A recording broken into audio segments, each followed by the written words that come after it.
വായുതത്വമാണെങ്കിൽ വായുതത്വത്തിനാണെങ്കിൽ ഒരു വായുവിൻ്റെ നേച്ചർ കണ്ടിട്ടില്ലേ, പറന്നുകൊണ്ടിരിക്കുക. അങ്ങനെയുള്ള ആൾക്കാർ അതിനകത്തുണ്ടാവും, വീടിനകത്തുണ്ടാവും. ചെറിയ കുട്ടികളൊക്കെ അങ്ങനെയുള്ള എവിടെ അടങ്ങിയിരിക്കില്ല, ഇങ്ങനെ കളിച്ചുകൊണ്ടേയിരിക്കും. അതുപോലെ ആ വീട്ടിൽ മക്കളാണെങ്കിൽ, മുതിർന്ന ആൾക്കാരാണെങ്കിൽ വീടിനകത്തിരിക്കില്ല, പുറത്ത് ഇങ്ങനെ കറങ്ങാൻ പോവുക, യാത്രകൾ ചെയ്യുക, അങ്ങനെ ഒരു നേച്ചറുള്ള ആൾക്കാരുണ്ടാവും. ജലതത്വമാണെങ്കിൽ ഇതിനൊക്കെ നെഗറ്റീവ് സൈഡുകളുണ്ട് കേട്ടോ, പോസിറ്റീവ് ഉണ്ട് നെഗറ്റീവ് സൈഡും, രണ്ടും നമ്മളത് അവരോട് പറഞ്ഞ് ക്ലിയർ ചെയ്യാൻ പറയും. പോസിറ്റീവ് സൈഡിൽ ആണ് അവർ നിൽക്കുന്നതെങ്കിൽ അതിനെ ഒന്നുകൂടി ഉയർത്താനും ഒന്ന് ശ്രദ്ധിച്ച് വളർത്താനും അതിൽ നിന്ന് ഗുണകരമായ വശങ്ങളെ നേടാനും ഒക്കെ നമ്മൾ അവരോട് ആ സമയത്ത് ഉപദേശിക്കും. അപ്പോൾ ഈ ജലതത്വം എന്ന് പറയുന്ന ഒരു ഇതുകൊണ്ട് അതാണ് ഏറ്റവും ഗംഭീരമായിട്ടുള്ളൊരു എനർജി. കാരണം ഇവർ ഭയങ്കര കുഴിമടിയന്മാരായിരിക്കും.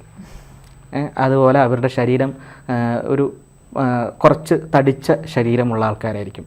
പാട്ട്, ചിത്രം വര, പാട്ടുപാടൽ, അതുപോലെ സംഗീതം, ഇങ്ങനെയുള്ള നൃത്തം, ഇങ്ങനെയുള്ള കലാപരമായിട്ടുള്ള കഴിവുകളുള്ള ദൈവികമായിട്ടുള്ളൊരു ഊർജ്ജമാണ് ഈ ജലം എന്ന് പറയുന്നത്. അങ്ങനെയുള്ള ആൾക്കാരുണ്ടാവും. അപ്പോൾ ഇവരുടെ ഈ ദൈവികമായിട്ടുള്ള ഊർജ്ജമുള്ള ഈ ആൾക്കാർ എന്ത് വിചാരിച്ചാലും നടക്കും. പക്ഷേ ഇവരുടെ ഒരു ഡ്രോബാക്ക് ഇല്ലെങ്കിൽ ഇവരുടെ ഒരു വീക്ക് എന്ന് പറയുന്നത് ഇവരുടെ മടിയാണ്. വെള്ളം കെട്ടിക്കിടന്നാൽ മലിനമാകുന്ന കണ്ടിട്ടില്ലേ എന്നതുപോലെ ഇവരുടെ ജീവിതം കെട്ടിക്കിടത്തി മലിനമാക്കും ഇവർ.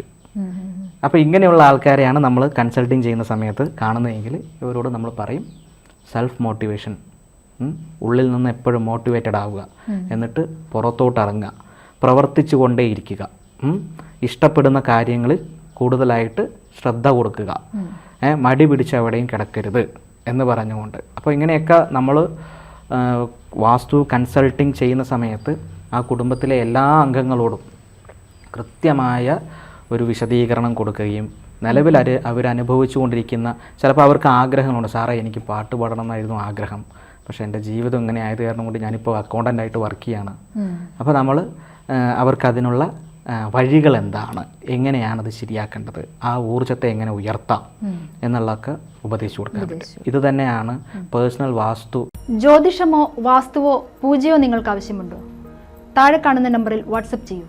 നിങ്ങൾ ചെയ്യേണ്ടത് ഇത്രമാത്രം: താഴെ കാണുന്ന നമ്പർ നിങ്ങളുടെ മൊബൈലിൽ സേവ് ചെയ്യൂ.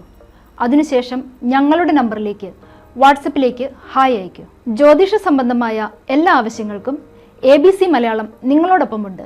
സമ്പൂർണ്ണ ജാതകം, സാധാരണ ജാതകമല്ല, സമ്പൂർണ്ണ ജാതകം. 75 പേജുകളടങ്ങിയ സമ്പൂർണ്ണ ജാതകം 250 രൂപയ്ക്ക് നിങ്ങളുടെ കൈകളിലേക്ക്. അതിനായി നിങ്ങൾ ചെയ്യേണ്ടത് ഇത്രമാത്രം: താഴെ കാണുന്ന നമ്പറിൽ ബന്ധപ്പെടുക. ജ്യോതിഷവുമായി ബന്ധപ്പെട്ട എല്ലാ വിശേഷങ്ങളും നിങ്ങളിലേക്കെത്താൻ ABC ജ്യോതിഷം സബ്സ്ക്രൈബ് ചെയ്യുക.